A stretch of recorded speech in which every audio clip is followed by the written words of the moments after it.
Hello, everyone, and welcome to Your Health in Your Hands. I'm Dr. David Ajibade with the Brain and Body Foundation. I hope you are staying safe and healthy. Now, we have a very special guest on tonight, but before we get into that, I want to say a few things about Nigeria and Nigerians. We, for example, stand out in several different areas, good as well as bad. Good, we have the richest Black man on the planet. Of course, we have several rich billionaires from Nigeria. I mean, whether you may call it good or bad, I don't know. It depends on you. Where our athletes are among the most accomplished, our soccer players are among the most accomplished, musicians, and so on and so forth.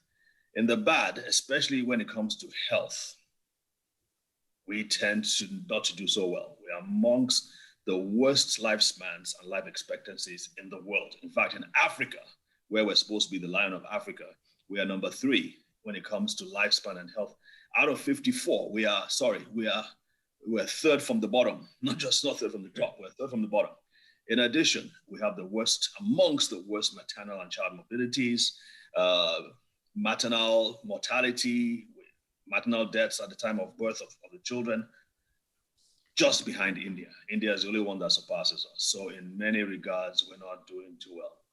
However, there is one area in which we have absolutely no equal, where we stand out, where we have no peer, and that is in the area of sickle cell disease.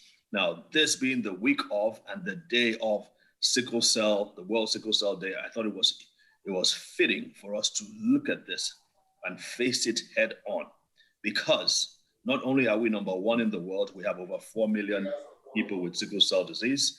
Not only do we have the highest proportion, we also have the most severe cases. Now, India is a close second or third, but they don't have as severe cases as we do. And our guest today is going to expound on that a little bit more. And speaking about guests, without much further ado, I want to welcome Professor Adekunle Falusi. Thank you very much. Hello, Ma. Thank you so much for making it today. And you and I have had several discussions on this topic. You are absolutely passionate about this, and you've given a good proportion of your life and your career to addressing this. But let me not say much more about that. I want to hear from you, and our audience wants to hear from you, your story, your journey, and just tell us a little bit about you. As we say in Nigeria, may we meet you, Ma. Thank you very much. I'm pleased and opportuned to be on this program. I'm also happy that I'm speaking with a colleague who understands me and is going to be even more passionate to,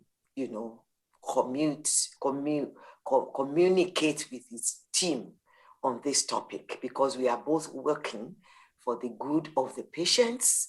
At the same time, we are both working to reduce the burden of sickle cell disease in Nigeria. It is my own pleasure that in the last 40 years, I have committed to this work, albeit theoretically at the start, because I'm a bench person. I'm a bench to bedside professor of hematology. I don't think we should be in the closet doing laboratory work without translating it.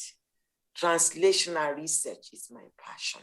That is, we go from the theory of what we know, of what we found out, our discoveries, and take this into actual fact with looking at the human and how they materialize and how they relate to what we have found on the bench. So in the last 40 years, I have done a lot of research. I have imparted going to community, and that is where I am now. As a retired professor of hematology, I have been fortunate to have been able to meet with those who are really affected by the disease while I did the lab work. And after retirement, I said to myself, don't just go and sit down there and say, oh, yes, I've got all the accolades, I've got all the awards. Why don't I enjoy?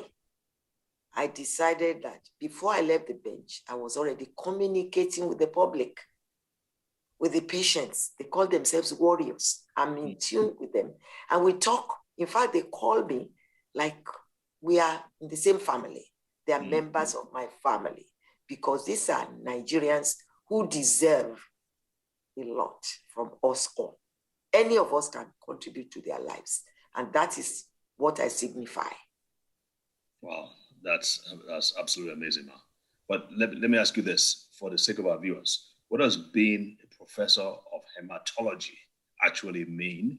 And why, of all the different fields in hematology, why did you choose to zone in on sickle cell disease? So 2 questions. Thank you very much. Professor of hematology, it means you are deep in the study of the blood. Because you know that the blood the blood is the thing that holds us alive. It has, like in the secondary school, they'll ask you, what are the functions of the blood? I don't want to do that now. The blood holds from every part of your body, from your brain to your toes, from your knees, from every part of your body. It runs and gives you all the nourishment. It also takes all the expired products out.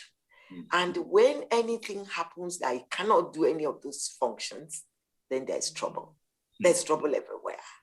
And that's what is happening. It is a blood disorder. And in my choice, I don't know how I got that choice. I was a lab person before I got into hematology. I studied chemistry at the University of Ibadan. And in chemistry, it is analytical. It is, you want to find out. You want to find out a lot.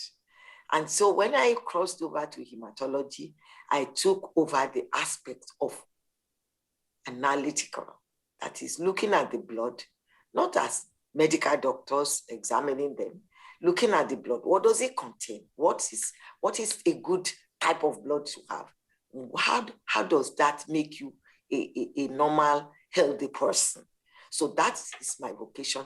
And that is interesting because you can find out a lot. I'm very curious, inquisitive.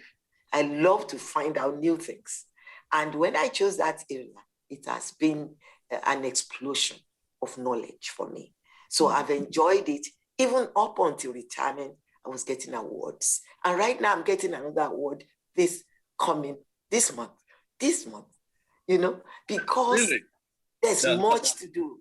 There's so much to do, so much to find out every day about this blood and what you can do to help people who have this abnormal blood to do better.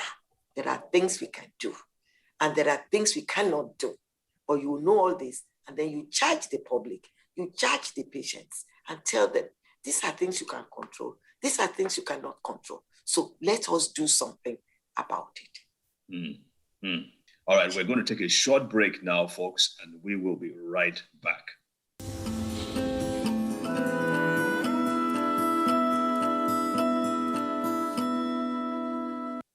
Welcome back. So I'm here with Professor Falusi, who's a professor of hematology, and we're talking about sickle cell disease in Nigeria.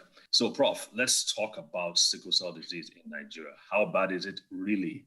And are we really handling this like we should? Okay, thank you very much. I think we need to project the fact that you made a statement that we're the worst in the whole world as far as sickle cell disease is concerned. We are number 1, carrying this burden, heavy burden indeed. And we're not expecting Nigeria to leave everything to its government to do that, because it's a myriad of problems for these people. So you cannot just say, oh, it's the government, it's the government. It's not the government alone. Each of us has a role to play. We Nigerians are about 20% of all the Black Africans in the world. And because of our sheer population, just for sheer population that we have, that is exploding every day. And like it's been projected that by 2050, we will have the largest, in fact, almost double what we have right now of sickle cell patients, if we do anything about it. And right now, we're just scratching the back of the board. We need to put into place an organized, strategic way in which we can address this disease. It's not enough to say, oh, America, there is bone marrow transplantation, and then we are all running after that. That is true. But even in America, how many people have been having bone marrow transplantation? It's not easy to come by. We're talking about maybe 2 people in a million will be seen in Nigeria on bone marrow transplantation if they can afford it. They have to travel out, and then if they can afford it, only the de novo rich, let me tell you, only the de novo rich can do bone. A few Nigerians are already doing it abroad, but you have to be abroad, number one, because the conditions, they are not even, what it is. Although Lagos is going to start doing that now, we are thinking, a lot is coming, but how many people can afford that? So moving from that part, we have to move to a place where millions can be affected. Millions can change the strategy. We all can face this, speak to it, and act to it. We need to be the face and the voice of this awareness. Because when a disease originates from the family, it is not something that is contagious. You can't catch it by sleeping in my house. No, you can only get it from your parents. And if we are the parents, we need to do something about this. We are upcoming parents. The youths are parents of tomorrow. So they have to take this bull by the horn and see what they can do about it. We are not going to be talking about 1 or 2 in a million. We're going to be talking about all the homes in Nigeria, all the families doing something that is going to work against sickle cell disease. That is the essence of what we are preaching. You know that in Nigeria, we have 80% of the population itself are not really educated. 80%? They live in the rural areas. Did you say 80%? Yeah. And like about 4 years ago, we went to all the villages in Oyo State. We were commissioned by the NYSC. We had a day each in Ido, local government. They divided into senatorial areas, and then we visited the local government headquarters of each of those senatorial areas. And each day we went there with our team. It's like you are telling them a story they've never had. It's a pity. The teeming masses, they were sitting there. In fact, if you go to our archives on Sickle Cell for Life Foundation, you will see they sat down there waiting to hear from us, because it's like you are telling them something they had no clue about. So I think leaving those people and just trying to say we can do bone marrow, we can do, yes, we can, but that's not going to touch it's not going to touch 0.001% of the population. We want to do something that's going to the masses. We want to do something that we can go to the NYSC and send NYSC, train them, and send them to the field to go into the nooks and corners of Nigeria, speaking Hausa, speaking Yoruba, speaking Igbo, speaking all the dialects, and educate our people. People are ready to listen, but who is educating them? Nobody. We're just leaving them there. And then when we come to NTA, how many of them can even see NTA? We have problems.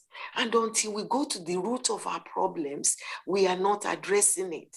The government of Nigeria has the arm to address this, not even by spending much money. Because I was profiling this solution some years ago, and I actually approached the NYSC. NYSC will be the channel to reach the masses in the villages where they are posted. We can train them annually that they will go like messengers for us. And that would work, because then they can reach the woman who has the baby and tell her what to do with this baby. They can reach the clinics and tell them how to take care of these people as they come in. I think until we go to that down route and see what we can do to help the masses, we're not there. The preventive approach is the in thing. But it's difficult to convince people because they are used to doing one thing somehow, some way. Until you are able to speak to them educationally, encourage them in their own language, tell them what they can do that doesn't cost them so much money, and then they don't have to go to hospital to do it. We can train them even in the field in front of their homes. The children can be trained in the schools with a Know Your Genotype something program. The children will learn this from the youth. So it's not when they are getting married. Don't talk to youths when they are getting married. It's too late. We want to talk to them from primary school. There's a way to speak to people in their language. Let them understand that this thing is so important to their lives for them to live well in future. Because even those of us who don't have this disease, you know what we go through to live in Nigeria, where the light goes off, the water is not there. People will go and draw a bucket of water to take care of themselves for a whole day. And how can they take care of their health under that condition? So you don't want to superimpose another disease that is going to demand so much from you. This disease demands from you from when you are born till you die. Once you have it, you can have all the medical care, but you will still be going to hospital to take care of that or spending so much money. So we need to curb this from the youth. Let the youths know what they are getting into. We're not going to say, oh, you don't marry somebody. I'm not for that.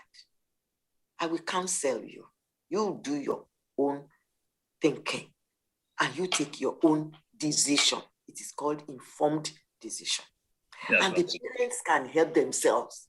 When you get married, you explain to yourselves and you know what you want for yourself.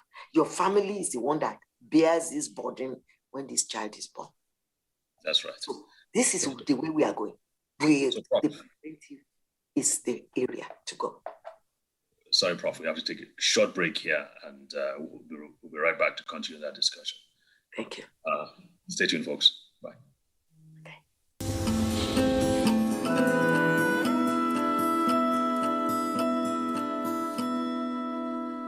Welcome back. All right, we're talking about the challenges of prevention. Now, just to give you a scope, Nigeria, like we said, has over 4 million people with sickle cell disease or sickle cell disorder. Now, there's a huge pool of people feeding that 4 million people, that 4 million pill. There are over 40 million people who have the sickle cell trait. And any two of them get together, the chances of having a child with sickle cell disease is like, what, 25%. So that's a big problem. And then if you now add to the fact that many of these tests that are being done tend to give what is known as false negatives. In other words, the person that goes and he's actually AS, but the test says he's AA or she's AA. And so he feels like he is safe, and they get married to someone who is also AS, and boom, you have a problem. And everybody's blaming everybody else that, is this really my child? It's not my child. Of course, the husband is saying it's not my child. And the wife goes back and forth. And before you know it, there's strain and there's stress in the family. So, this is a big problem. Yes. How are we going to, because if you can't get it right, just continue to going to feed that population of people with sickle cell disease. How do we address this? Thank you very much. This is not something that's new to me, this question you are asking me. It's very obvious because there are mistakes that are being made. First of all, some of our people, they get things wrong. They go to the wrong places. And then some people are told that they are blood group. People don't know the difference between blood group and blood genotype. There is a world of difference. The blood group is what we should teach our children in secondary schools. The blood group is different. The blood group is telling you about the surface of the red cells. What are the antigens and things that are coating the red cells? And when you do that, you do the blood group. And you say somebody is A in blood group. They go away, they tell you they are A in genotype. We have seen educated people, they don't take note of that. They just hear this A and they start running. We knew somebody a technologist in hematology, in UCH, his wife was also a technologist, and they got this wrong. Their 3 boys were SS. All the 3 boys they had were SS because he got it wrong. How could a technologist not know his own genotype? So we didn't know whether he was telling the wife a lie. And then there's something in Nigeria. There's a lot of deceit. You want to marry this rich girl from this home. These boys will not go back for the test. He says, let's go together. You say, no, in my family, we don't have anything. I don't want to go to do any test. There's something wrong with me. And the man refuses to go. And he already has his A somewhere. And he says, I'm AA, I'm marrying you. They go and marry. This is another problem. It's happening, I'm telling you. And then the last one is the laboratory problem, which we are aware of. Because I've been on the bench for 40 years, I can tell you. The cellulose acetate is not a hallmark for determination of genotype. We need to go cellulose acetate electrophoresis. That's what people use. Okay. Yes. That's what we pay $500 naira. 500 naira to do. Yes. You put a strip of cellulose acetate paper and then you put the blood. Sometimes, if you wash the blood very well before you lyse it, that is, before you break it down, you may be able to get cleaner bands. It's looking at bands. You may be able to get cleaner, but many laboratories don't do that. They just prick the finger, they take the blood into the tube, and then they lyse everything together. So both the stroma, that is the cover of the cell, and the blood inside it is all together. And then when they run it, the bands don't come clear, and they make mistakes. And then besides that, there are some bands that look like another because their composition is a bit similar. So if you don't have a good discriminant in the lab to separate that very well, you may get the result wrong. So all these mistakes have been discovered in the lab. And that is why a new technique is being introduced. A new point of care test is now in vogue. It's being used now and it's been introduced to Nigeria. Some tests we are doing in Abuja, we've been using it in our labs. In fact, I've taken it to Ekiti already. In the last 1 year, I've introduced it in Ekiti. And that's what we are going to be doing on June 19, June 17 here in Ibadan. Because we know that we can do this anywhere now. We don't have to carry everybody's blood and line it up and take it to the laboratory in UCH. We can do it right there and give you your result. It's called a point of care test.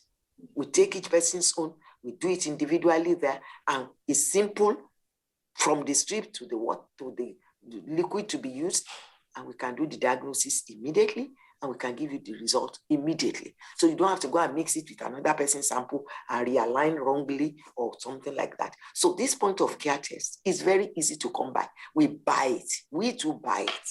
So I don't want anybody saying 2005 is too much for them to buy it.